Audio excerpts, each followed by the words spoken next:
안녕하세요, 리입니다. 오늘은 제목부터 강렬하죠. 와전될 수도 있고 또 약간의 논란의 여지가 있을 수 있기 때문에 먼저 설명부터 하고 들어갈게요. 뻔뻔하게 살자는 게 본인이 잘못해놓고 큰 소리치라는 게 아니라, 잘못해놓고 배째라는 식이 아니라 용기와 배짱을 가지고 살아가자는 뜻을 담아 이렇게 제목을 짓게 됐습니다. 불필요하게 굽실거릴 필요도 없고, 굳이 내 자신을 필요 이상으로 깎아내릴 필요도 없고, 부당한 것, 하기 싫은 것에 억지로 예스라고 답할 필요도 없습니다. 기죽지 말고 당당하게 살아가자는 메시지죠.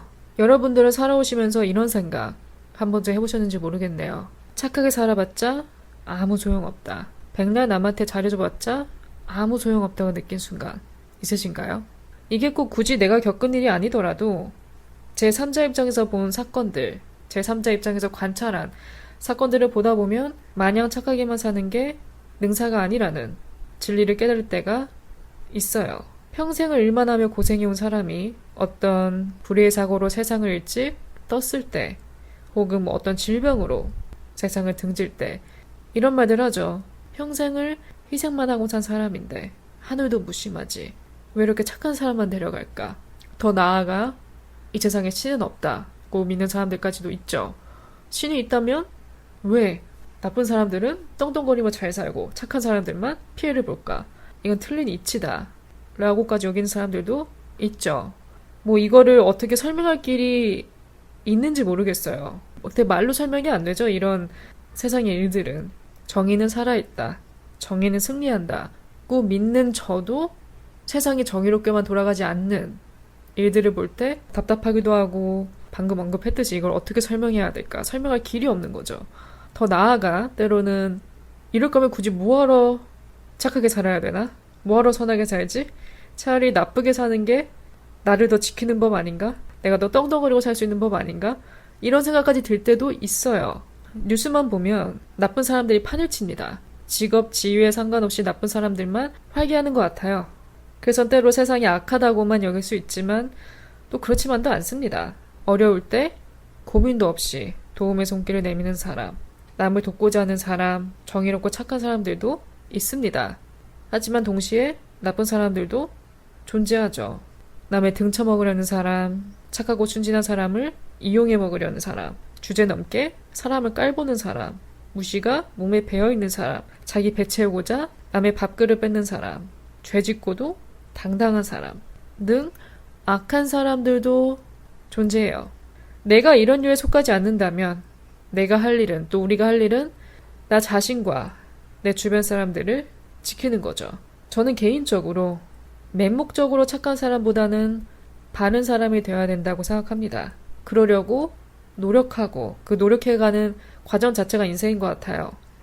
단단한 자기만의 철학과 원칙을, 흔들리지 않는 철학과 원칙을 갖고 살아야 내 자신을 지킬 수 있고 내 자신을 방어할 수 있다는 거죠.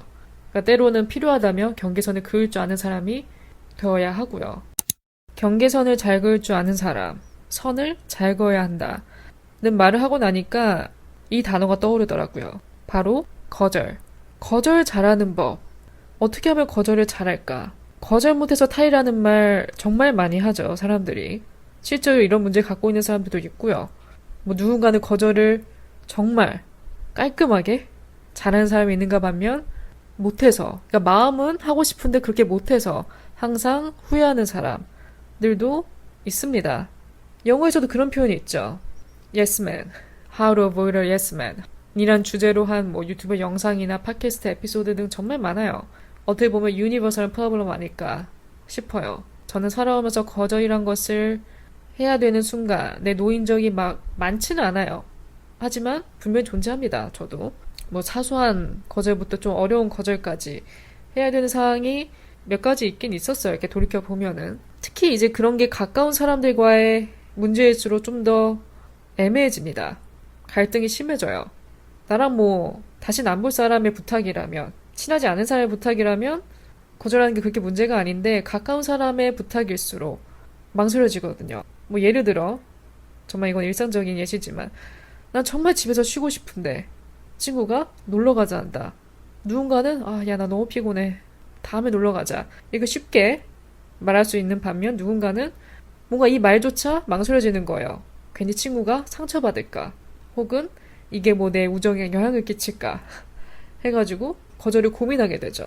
뭐 누가 돈을 빌려달라 한다. 친한 친구가 한 번만 도와달라면서 돈을 빌려달라 한다. 혹은 가족 중에 누가 돈을 빌려달라 한다. 나는 지금 누굴 도울 상황이 아닌데. 근데 가까우면 가까울수록, 가까운 사이일수록 갈등이 됩니다. 이게 또 사람이 죽는 소리 하면 마음이 약해지거든요. 진짜 어렵다고 하면 마음이 약해져요. 내가 도울 만한 상황이 아님에도 망설이게 되죠. 하지만 우리가 알고 있어야 될 부분은 진짜 배려는 내가 괜찮을 때 나눌 수 있는 여유에서 나온다. 싫다고 말하는 걸 미안해하지 말고 내 시간, 내 에너지, 나의 것들도 중요하다는 것을, 이것들이 나의 우선순위라는 것을 인식을 해야 돼요. 거절은 관계를 끊는 게 아니라 오히려 건강하게 지키는 방법이 될 수 있습니다. 내가 감당할 수 없는 부탁을 거절하는 건 예의가 없는 게 아니라 선을 지키는 거고, 또 거절을 잘하는 사람일수록 자기 삶의 주도권을 잘 쥐고 있는 경우가 많죠. 거절 못해서 내 시간 뺏기고 에너지 뺏기고 감정까지 다 뺏기고 나면 후회만 남습니다. 그때 왜 거절 못했을까? 그때 왜 노라고 하지 못했을까? 그러니까 이것도 어떻게 보면 좀 각성하고 해봐야 돼요. 백날 나는 왜 거절을 못하지? 이렇게 끙끙 앓지만 말고 거절이 필요한 순간에는 진짜 해보는 거예요. 누가 돈을 빌려달라 한다? 돈 거래 같은 경우는 웬만하면 안 하는 게 좋죠. 아무리 가까운 사이라도, 가족이도 하더라도. 난 너무 피곤한데 친구가 놀자 한다. 거절해야죠. 난 뭐 결혼 생각이 없는데 상대방이 결혼을 원한다. 밀어붙인다. 자꾸 밑밥 깔면서 들이댄다. 선 그어야죠. 계속해서 그래, 그러자.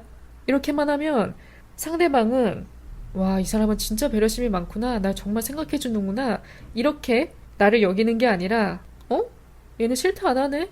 거절 안 하네? 그럼 계속 들이대야지? 그럼 계속 해야지? 이렇게 악용해요.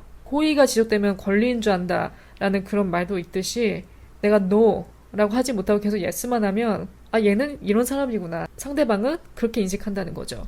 나의 그런 가치를 알아주는 게 아니라. 참 인간이란 존재가 약아요. 뭐 저도 인간이지만 굉장히 위선적이고 얕습니다. 사람이. 그래서 어쨌든 거절은 연습을 해서라도 자연스럽게 해보는 게 중요한 것 같아요. 거절 얘기하다 보니까 또 이어지는 생각이 그거예요. 아니다 싶을 때 미련 없이 돌아서는 법. 뭐 오늘 제가 이런 류의 주제들로만 얘기하다 보니까 머릿속 한구석에선 내가 과연 이런 말들을 할 자격이 될까? 이런 생각이 들기도 해요. 누군가는 이 사람은 뭐 29살밖에 안 돼가지고 뭘 한다고 이런 말을 하나 이렇게 생각하실 수도 있고, 또 제가 살아온 날보다 살아가야 할 날이 훨씬 많은데 그 뜻은 앞으로 경험하고 부딪히고 깨달아야 할 것들이 너무 많은데 벌써부터 이런 걸 다뤄도 될까? 시기상조 아닐까 싶기도 하지만 저는 나이를 떠나서 누구나 자기 인생에서 마주한 만큼은 말할 자격이 있다고 생각해요. 어쨌든 거절 얘기하다 보니까 미련 없이 돌아서는 법, 미련 없이 관계를 끊어내는 법, 아니다 싶을 때는 떠날 줄 아는 법, 이런 순간이 필요하거든요. 우리가 살아가면서 꽤나 많이 필요합니다. 꼭 뭐 학생이어서 뭐 누구나 절교를 해야 되는 순간이 왔다, 그런 게 아니라 연령에 상관없이 누구든 아니다 싶을 때 손을 떼야 하는 순간이 오거든요. 뭐 예를 들어 지금 다닌 직장이 나를 갉아먹는다. 정신적으로, 육체적으로. 그럼 박차고 나갈 줄 아는 것도 용기라고 생각합니다. 물론 그 전에 생각은 해봐야겠죠. 퇴사 후에 내 삶도 생각을 해봐야겠고, 또 이게 단순히 내가 그냥 뭐 하기 싫어서 그러는 건지, 아니면 정말 뭐 동료들이 나를 갈구는지, 나를 힘들게 하는지, 혹은 회사 구조에 문제가 있는지, 어떤 부당한 지시를 받았는지, 이런 현상들이 나아질 기미가 보이지 않고 점점 심해진다면은 손을 떼는 것도 방법입니다.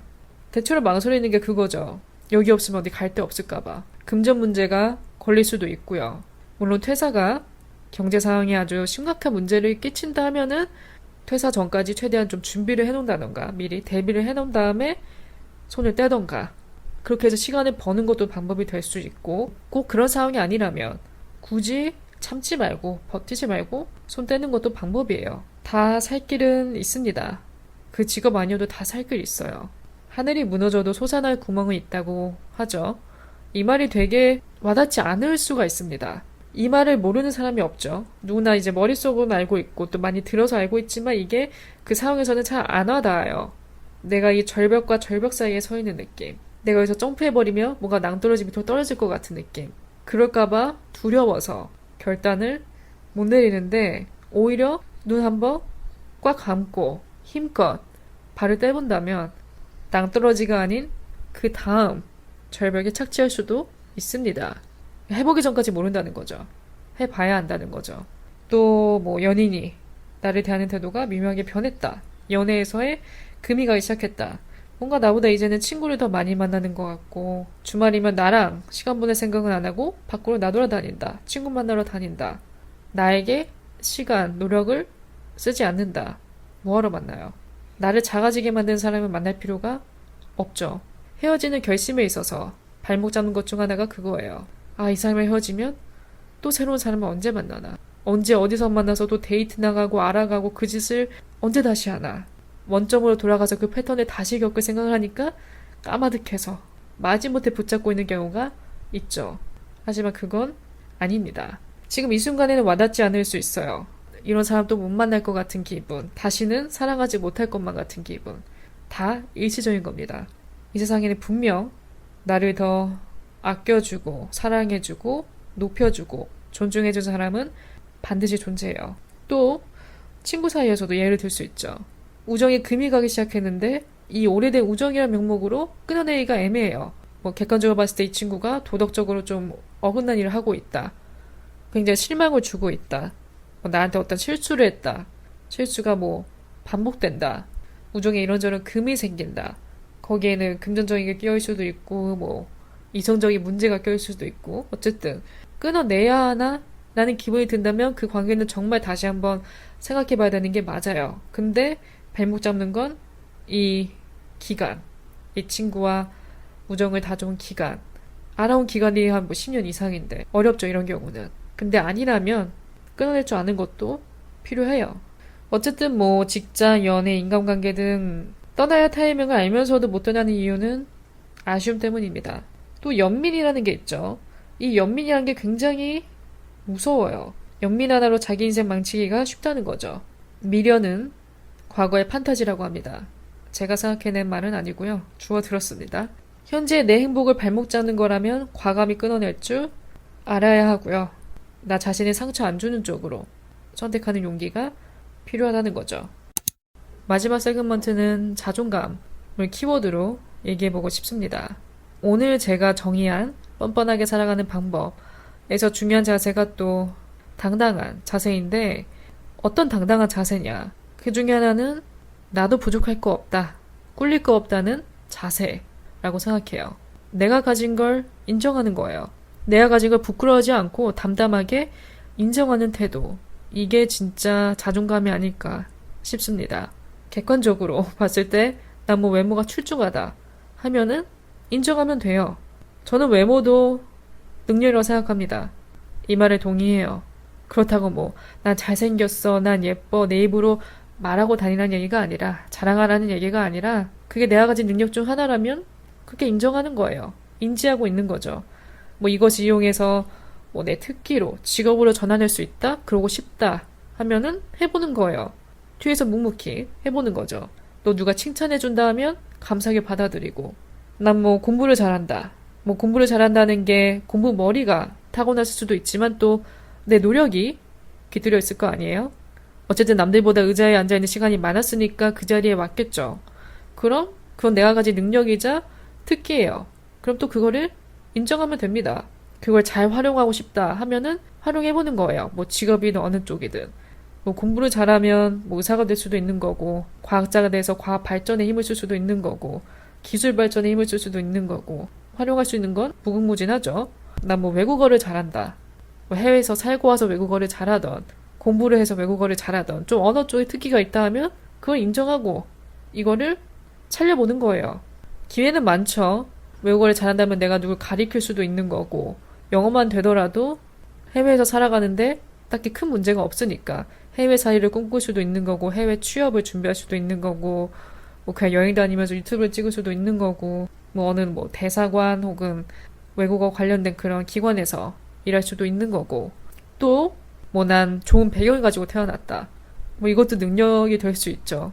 분명히 그것 또한 뭐 남들이 부러워하는 것 중 하나일 수 있으니까. 혹은 또 나는 또 뭐 아주 부유하게 태어나지 않았지만 그래도 화목한 가정, 끈끈하고 언제든 서로 응원해주고 도와주는 그런 화목한 가정이 있다. 그런 가족들이 내 곁에 있다. 그것도 큰 자산입니다.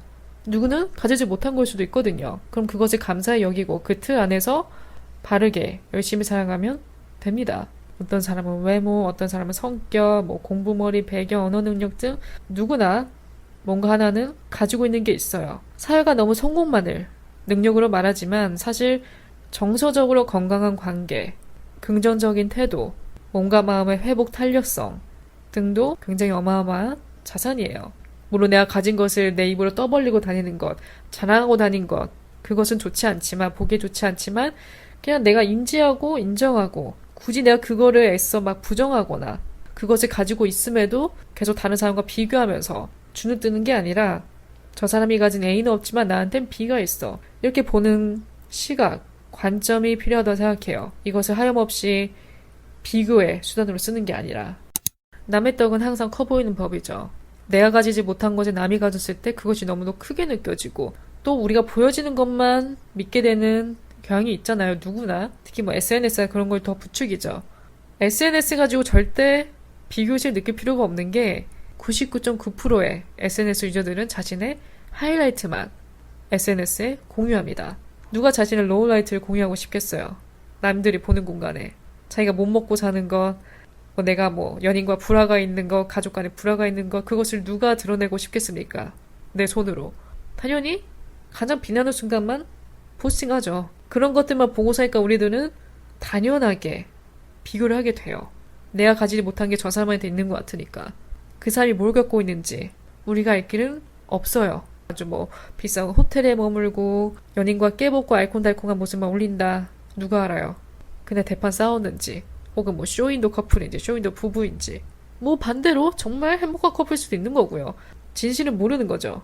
알 수 없는 거예요. 그래서 그렇게 피상적인 것들만 보면서 내 자신과 비교할 필요가 없습니다. 안 보는 것도 방법이고요. 안 보는 게 가장 좋죠.